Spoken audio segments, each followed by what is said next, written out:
warbaahinta ama muuqaal tabintu waxay ahayd sanado badan mid u afduuban dad gaar ah kuwaas oo ka howlgeli jiray badankoodu telefishinada iyo warbaahiyeyaasha tunka weyn laakiin sanado kooban oo gudahood waxay isku bedeshay muuqaal samayntu xirfad qof walba uu baran karo kana samayn karo dhaqaale aad u badan marka laga yimaado in YouTube-ku uu noqday madal fursad u furtay dhalinyaro badan oo hal-abuur iyo xirfad u leh tabinta sheekooyinka iyo muuqaalada iyo in maanta kanaalada YouTube-ku ay galeen booskii TV-yada iyo warbaahiyeyaashii taqliidiga ahaa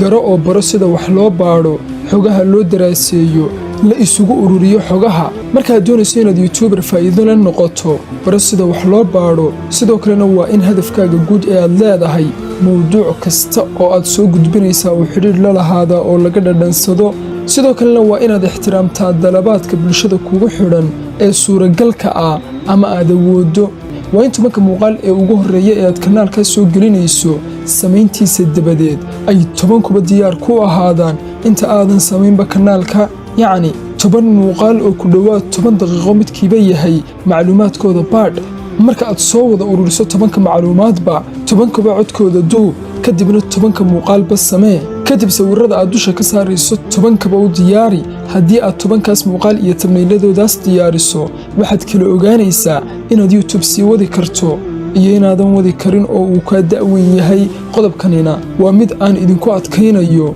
in ugu yaraan 10 muuqaal ku sii diyaarsanaadaan inta aadan kanaalka samayn oo waxaad kala ogaanaysaa war YouTube ma samayn kartaa mise ma samayn kartid